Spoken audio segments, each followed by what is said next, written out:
ఓం నమో నారాయణాయ. ఇప్పుడు మనం ఈ రహస్య యోగులలో మనం నెక్స్ట్ తెలుసుకోబోయేది డయాబెటిక్ మరియు అధిక రక్తపోటు అంటే బీపీ అండి, బ్లడ్ ప్రెషర్,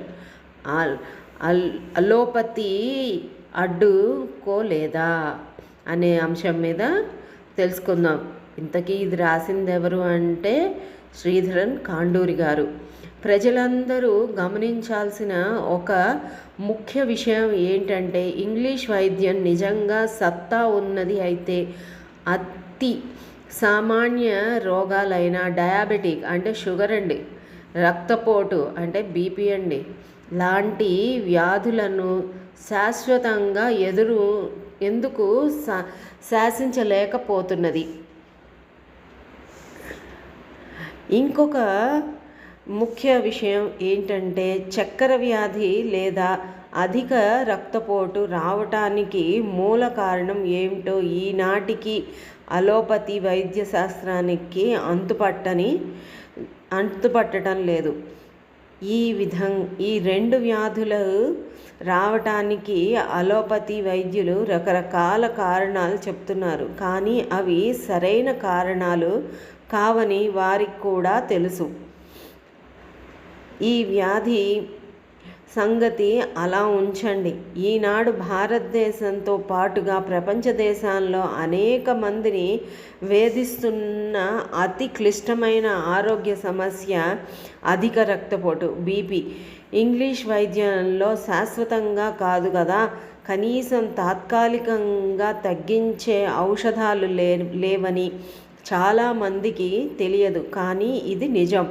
సాధారణంగా ఎవరికైనా బీపీ వ్యాధి మొదలైతే చిరకాలం పాటు బీపీ బిళ్ళలు ప్రతిరోజు మింగుతూ ఉంటారు.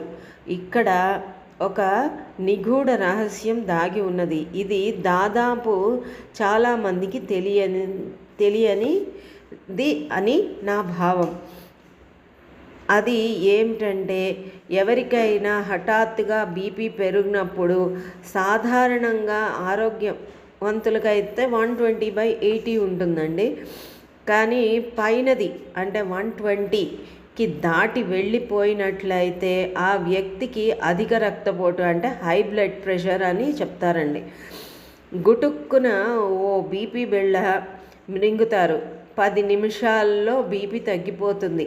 దాంతో హమ్మయ్య అని అనుకుని ఆ రోజు తాత్కాలికంగా సంతోషపడతారు. అయితే ఈ రోగి తెలియని ఒక మర్మం అతని మృంగిన బిళ్ళలో ద్రాగి ఉన్నది. అది ఏంటంటే బీపీ పెరిగినప్పుడు రోగి మృంగే ఇంగ్లీష్ ట్యాబ్లెట్ వల్ల బీపీ తగ్గదు. మరి ఏమవుతుంది? ఆ రోగి మృంగిన ట్యాబ్లెట్ ప్రభావం వల్ల శరీరంలోని వివిధ భాగాలకు రక్తాన్ని పంపింగ్ చేసే గుండె వేగం నిదానం అవుతుంది. అందువల్ల బీపీ తగ్గినట్లుగా అనిపిస్తుంది, అనగా గుండె పై భారం తగ్గినట్లు వల్ల బీపీ నిదానిస్తుంది. అయితే ఇక్కడ ఓ ప్రమాదం కూడా పొంచి ఉన్నది. అది ఏంటంటే శరీరంలోని వివిధ భాగాల నుండి వచ్చిన మలిన రక్తాన్ని శుభ్రపరిచి దానిని మరల వివిధ భాగాలకు పంపింగ్ చేస్తుంది గుండె. ఎప్పుడైతే ట్యాబ్లెట్ కారణంగా గుండె యొక్క పంపింగ్ వేగం నియంత్రించబడుతుందో అప్పుడు శుద్ధి చేయబడే రక్తం పరిమాణం కూడా తగ్గిపోతుంది. దోషాలతో కూడిన రక్తం శరీరం అవయవాలకు చేరుతుంది. దాని ఫలితంగా పాదాలు స్పాంజులు లాగా మారి ఉబ్బిపోతాయి. దీనినే కాళ్లలో నీరు చేరటం అని సామాన్య భాషలో పిలుస్తూ ఉంటారు. దీన్ని బట్టి ప్రతి ఒక్కరూ తెలుసుకోవాల్సిన విషయం ఏంటంటే అధిక రక్తపోటు అంటే హై బ్లడ్ ప్రెషర్ ఎట్టి పరిస్థితుల్లోనూ అల్లోపతి వైద్యం అరికట్టలేదు. అయితే హోమియోపతి మరియు సిద్ధ వైద్యం ఈ సమస్యను దీర్ఘకాలంలో శాశ్వతంగా పరిష్కరిస్తుంది.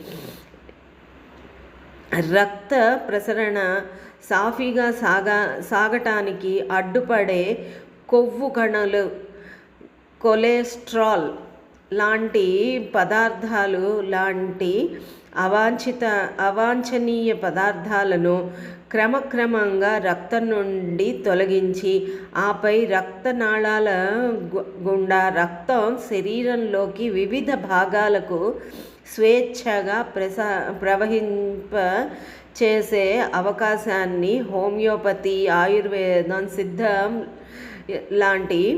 సిద్ధ వైద్యం లాంటి ప్రాచీన వైద్యులు కలిగిస్తున్నాయి.